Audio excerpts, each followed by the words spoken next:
हमारे चैनल को अवश्य सब्सक्राइब करें और नए अपडेट्स सबसे पहले सर हमारे चैनल को आपका ढेर सारी बधाई आप समय देने के लिए। ये बताइए सर 2022 में आपकी सरकार किस दावे के साथ दावा कर रही कि हमारी सरकार आएगी? 2017 में बहुत बुरी तरह हारी थी। सबसे पहले अपना नाम बताइए सर। मैं निषाद रमेश चंद साहनी एडवोकेट, मैं विधानसभा अध्यक्ष हूं। और आपका प्रश्न है कि 2017 में सरकार हारी थी और 2022 में किस तर्ज पर आने वाली है। सरकार की, वर्तमान सरकार की तमाम कुरीतियां और तमाम उनके द्वारा किए गए अत्याचार को देखते हुए और जनता आज बोल चुकी है और उनसे जनता ऊब चुकी है। महंगाई, बेरोजगारी और अत्याचार, हत्या, बलात्कार, तमाम सारी चीज़ों से यह पूरे उत्तर प्रदेश को उन्होंने भर डाला है। पूरी जनता ऊब चुकी है। इस तर्ज पर 2022 में मेरी सरकार बनेगी। चूँकि इसके पहले 2011-12 में जब समाजवादी पार्टी की सरकार बनी हुई थी, उसमें तमाम ऐसे काम जो पूरे स्वतंत्र भारत में 70 साल से काम नहीं पूरे हो पाए थे, वो हमारे राष्ट्रीय अध्यक्ष माननीय अखिलेश यादव ने 5 साल में करके दिखाया है। जनता उसी तर्ज पर पुनः काम चाहती है। ये बताइए सर, गांव-गांव में हमारा सर्वे है, कुछ लोगों का कहना है कि योगी सरकार बहुत अच्छी सरकार है और फ्री में राशन बांट रही है, उस पर आप क्या कहें? देखिए, चाणक्य नीति है, जब किसी कौम, जाति, धर्म और संप्रदाय को समूल नष्ट करना होता है तो उसको भरपेट भोजन देने की एक मुहिम होती है। तो सरकार जो है 5 किलो राशन के स्थान, हमारा जो है इतना बड़ा जो सुविधा हम लोगों को राष्ट्रीय अध्यक्ष माननीय अखिलेश यादव अपने शासन काल में दिए थे, आज वह शासन, आज इनके योगी शासन काल में वह चीज़ नहीं हो पा रही है। इस राशन से हमारा और हमारे देश, हमारे समाज और हमारे उत्तर प्रदेश की जनता का हित नहीं होने वाला है। चूँकि मुझे काम चाहिए, रोजगार चाहिए और वह रोजगार नहीं दे पा रही है। आपसे सवाल ये भी है सर, जफराबाद विधानसभा में समाजवादी पार्टी के कई कद्दावर नेता सीट के लिए चुनाव उतरे, उस पर आपकी क्या राय, किसको सीट मिलने वाला है? देखिए, हमारे राष्ट्रीय अध्यक्ष जी बहुत सूझबूझ और बहुत ही समझदार और बहुत ही होनहार राष्ट्रीय अध्यक्ष जी हैं और उन्हें सरकार बनाना है। वो जिनको भी, जिस भी कार्यकर्ता को वह टिकट दे देंगे, हमारी पूरी विधानसभा कमेटी और हमारे यहाँ के वोटर, सपोर्टर और सभी लोग हम उनको जिता करके यह सीट उनकी झोली में देने का काम करेंगे। क्या नाम है मैडम आपका? मैं डॉक्टर सुमन यादव, सपा नेता। अच्छा, ये बताइए मैडम, आपकी सरकार किस दावे के साथ जनता के बीच में उतरी है? ये जो हमारी समाजवादी सरकार है, ये जनता में काम की बदौलत उतर रही है। आज हमारी ये वर्तमान सरकार इतनी वादे किए, लेकिन एक भी किसी कामों में वो सफल नहीं हुए। उनके सारे वादे खोखले सिद्ध हुए और हमारी समाजवादी सरकार जो जिसने वादे किए, जितने उन्होंने संकल्प लिए, वो धरातल पर विराजमान है। उस संदेश को लेकर गांव-गांव और घर-घर घूम रही है। आज बीजेपी के कारनामों से जनता इतनी उसकी कमर टूट चुकी, चाहे वो नवयुवकों के विषय में हो, चाहे महिलाओं के विषय में हो, चाहे वृद्धाओं के विषय में, चाहे किसान हमारा हो, जिसके बदौलत आज ये वर्तमान सरकार जो है राज्य कर रही है और उनकी एक भी कहीं कोई काम नहीं हुआ। कोई उनके जितने भी काम हुए वो सारे कागज में और ऊपर घूमते रहे, कोई भी धरातल पर जमीन पर कोई काम नहीं दिखाई दे रहा। हमारे चैनल के माध्यम से हमने जानकारी गांव में लिया है कि महिलाएं कहती है मोदी जी 500-500 रुपए दिए हैं, हम मोदी जी को वोट देंगे। आप हमारे चैनल के माध्यम से क्या महिलाओं को क्या संदेश देना चाहते हैं? भाई देखिए, महिलाओं का जहां तक जो विकास होना चाहिए वो विकास बिल्कुल नहीं एकदम हुआ है। उन्होंने कहा बेटी पढ़ाओ बेटी बचाओ, पहला तो वो यहीं पे वो एकदम खोखले हो गए। जो है हमारी आज जो वर्तमान सरकार है, बेटी महिलाओं को बिल्कुल कोई सुरक्षा नहीं दी है, विकास के नाम पर कोई काम नहीं किए। ये 5 किलो अनाज से महिलाओं का विकास नहीं होने वाला है। ये वही महिलाएं कह सकती हैं जो अशिक्षित है, जो पढ़ी लिखी नहीं है। उन चाहिए कि मुझे 5 किलो आप मत दो, मेरे बच्चे को नौकरी दे दो। मेरे बच्चा जिस दिन शिक्षित और योग्य हो जाएगा, जब नौकरी पा जाएगा, तो मेरा खुद ही मैं अपना पेट पालन और अपना विकास कर सकती हूँ। क्या नाम है सर आपका? सुशील चंद्र दुबे। ये बताइए सर, भारतीय जनता पार्टी जय श्री राम लेकर फिर आ गई जनता के बीच में, उस पर आप क्या कहेंगे? देखिए, धर्म का राजनीति में आना, धर्म को राजनीति से जोड़ना, ये राजनीति के लिए अच्छा नहीं होता। सारे जातियों और धर्मों से बन के सारे जातियों और धर्मों से हमारा देश चल रहा है। गंगा जमुनी संस्कृति का देश है। सारे धर्मों का सम्मान होना चाहिए, सारे धर्म का आदर होना चाहिए और किसी धर्म का निरादर नहीं होना चाहिए। हिंदू, मुस्लिम, सिख, ईसाई जो है, इन सबसे मिला हुआ हमारा देश है। विभिन्न संस्कृतियों का मेरा देश है, विभिन्न वेशभूषाओं का मेरा देश है, विभिन्न भाषाओं का मेरा देश है, लेकिन अनेकता में एकता होने के बावजूद ये अखंड भारत है।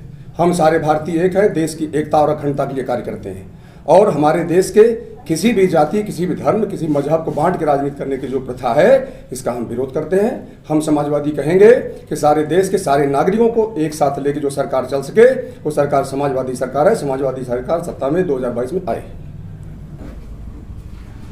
क्या नाम है मैडम आपका? मालती निषाद। अच्छा, ये बताइए मैडम, मैं देख रहा हूँ एकदम समाजवादी टोपी आप लगाए हुए हैं और बीच में भाषण भी कर रही थी, योगी सरकार बरोबर काम नहीं कर रही, उस पर आप क्या कहेंगे? हाँ, योगी सरकार बिल्कुल काम नहीं कर रही है, खाली झूठा दिलासा दिलवा रही है और खाली झगड़ा लगाने का काम कर रही है योगी सरकार। गरीब, मजदूरी, युवक सब परेशान हैं और 5 किलो राशन से उनका गरीब जनता का पेट नहीं भरेगा। लेकिन मैडम, लोग तो पसंद कर रहे हैं 5 किलो राशन और मोदी जी का झोला। अरे वो लोग कहते हैं कि झोला लो, राशन लो, वोट दो अखिलेश को, और लोग बहका रहे हैं। हाँ, कहते हैं झोला ले लो, सब कहते हैं। हम भी जा के गाँवों का झोला लो, वोट न दो।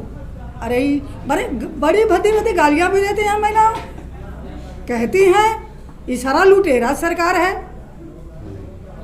बच्चा हमारा बेशिक्षित हो रहे हैं, 3-3 साल से बच्चे हमारे स्कूल नहीं जा रहे हैं, हमारे बच्चे बिगड़ रहे हैं। इसलिए सारी महिलाओं को पीड़ित किया जाता है और जौनपुर की हालत एकदम बिगड़ी हुई है।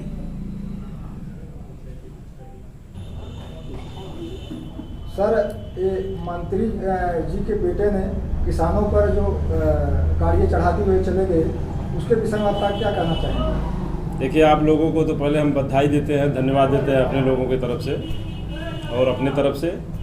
ये भारतीय जनता पार्टी के लोग, ये अपराध से इनकी उत्पत्ति हुई है। ये हिंदू और मुस्लिम में राइट करा करके इनके आरएसएस संघ और बीजेपी के लोगों की उत्पत्ति हुई है और उसी अपराध को लेकर के इन्होंने सत्ता पाने का काम किया है और इसी अपराध को लेकर के वो सत्ता हथियाने का काम करना चाह रहे हैं। जिस तरह से किसान आंदोलन जो सालों से चल रहा है और सरकार के कान में जू नहीं रेंग रहा था और उसको असफल नहीं कर पाए, तो आज जो उनका ये षड्यंत्र था किसानों की हत्या करने के लिए, वो किसानों की हत्या जो है उनकी एक सोची समझी रणनीति के तहत उन्होंने किया और तमाम घटनाओं को भूलने के लिए, एक घटना उनके लिए कुछ नहीं है, वो अन्य घटनाएं जो जघन्य घटनाएं हुई, जैसा मनीष गुप्ता का कांड हो गया, कमलेश तिवारी का इनकाउंटर किया गया, विकेश तिवारी का काउंटर किया गया, किशन यादव को हवालात में डाल करके पीट करके मारने का, हत्या करने का काम पुलिस के तांडव द्वारा किया गया।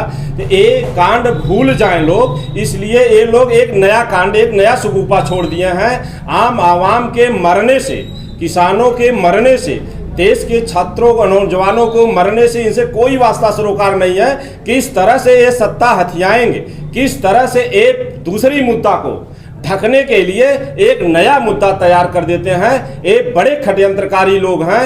ये गोधरा कांड कराने का और पुलवामा जैसे कांड को करा सकते हैं, देश के आवाम को ये आगों में झोंकने का काम कर सकते हैं। ये तो जो किसान आंदोलन में जो हत्या करने का काम इन लोगों ने किया और जो गाड़ी से रौंदने का काम किया, ये तो इनके लिए आम है। हमारा देश आज करा रहा है इनके अपराध को लेकर के। इनके छत्रछाया में अपराधी एक तरफ हत्या कर रहे हैं और गुंडागर्दी कर रहे हैं, तो दूसरी तरफ प्रशासन के लोग हत्या और इनकाउंटर करने का काम कर रहे हैं। ये देश का बड़ा दुर्भाग्य है और आम आवाम इस समय करा रहा है और आम आवाम इस समय अपने को असुरक्षित महसूस कर रहा है। और आम आवाम तो असुरक्षित महसूस कर रहा था जब सत्ता में आए तो महिलाएं असुरक्षित थी, हमारी बहन बेटियां असुरक्षित थी, समाजवादी पार्टी के लोग असुरक्षित थे, ब्राह्मण लोग असुरक्षित थे। लेकिन अब तो भारतीय जनता पार्टी के जो एजेंट के रूप में काम कर रहे थे, भारतीय जनता पार्टी के जो कार्यकर्ता हैं, जो आरएसएस संघ के लोग हैं, वो भी अब इनके गुंडों द्वारा और प्रशासन के द्वारा मारे जा रहे हैं। ये जुमली सरकार किसी की नहीं है। इनको हमारा समाजवादी पार्टी ही नहीं, पूरा आम आवाम इनको 2022 में खदेड़ने का काम करेगा और इनको ले जा करके उस मठ में बिठाने का काम करेगा और इनको गुदड़ी और सरंगी फिर से इनको देने का काम करेगा और इनको चीलम पकड़ाने का काम करेगा। आप देख लीजिएगा 2022 के बाद एक किसी सड़क पर दिखाई नहीं पड़ेंगे। अगर दिखाई पड़ेंगे तो जिस तरह से वायरल होता है वीडियो, आप लोगों के माध्यम से हम लोगों को दिखाई पड़ता है कि इनको जूता और डंडा लेकर के लोग चट्टी और चौराहे गांव से भगाने का काम करेंगे। भारतीय जनता पार्टी पूरी तरह से फेल हो गई है। इनकी सरकार में बैठे लोग पूरी तरह से ध्वस्त हैं और फेल हैं। लेकिन सर मेरा ये सवाल में काम कर रहे हैं। इनका जो आरएसएस और संघ बीजेपी का जो लिबास है, जो आज से 600 साल पहले हमारे देश में अंग्रेजों का लिबास था, वो इनका हाफ पैंट और हाफ जो है चड्ढा पहन करके चलने वाले आरएसएस और संघ के लोग, ये बड़े षड्यंत्रकारी लोग हैं। मनीष गुप्ता की जब हत्या हुई, जो व्यक्ति कानपुर से आकर के और गोरखपुर के विकास को देखने की जिज्ञासा थी कि योगी जी बड़े बड़े वादे और बड़े बड़े पुल बांधने का काम करते हैं बाहर जा करके, जरा हम लोग चल करके योगी जी के क्षेत्र को देख ले, मुख्यमंत्री के क्षेत्र को देख ले। और वो आकर के होटल में रुकने का काम किया और उस होटल में जा करके बिना अपराध का उसका इनकाउंटर करने का काम किया। और उसकी पत्नी वो चिघाड़ मार करके रो रही थी, जो सोशल मीडिया के माध्यम से, आपके माध्यम से हम लोगों को जानकारी मिली। कोई आस पूछने वाला व्यक्ति नहीं था। जब माननीय राष्ट्रीय अध्यक्ष अखिलेश यादव जी को जानकारी हुई और वो जा करके उस पीड़ित परिवार से मिलने का काम किए और 20 लाख रुपए का आर्थिक सहायता देने का काम किए, और उस चीज को देख करके वो तब भारतीय जनता पार्टी के लोगों का रोंगटे खड़ा हो गए। और वो लोगों ने, षड्यंत्रकारी लोगों ने दबाव बना करके, प्रेशर बना करके और उसको भय दिला करके और उसको यह टार्चर करके उन्होंने भारत समाजवादी पार्टी के लोगों के खिलाफ कुछ न कुछ बहकाने का काम किया। और उसको भय था कि जिस तरह से ये लोग षड्यंत्रकारी लोग, बीजेपी के लोग हमारे जो है पति को मारने का काम किए, हो सकता है इनकी वाली अगर नहीं करेंगे तो कल मेरे और मेरे बच्चे की भी हत्या ये लोग करा सकते हैं। उसी डर और भय में उन्होंने जो अनाप शनाप भारतीय जनता पार्टी के लोग कह रहे हैं वो कहने के लिए मजबूर है बेचारी।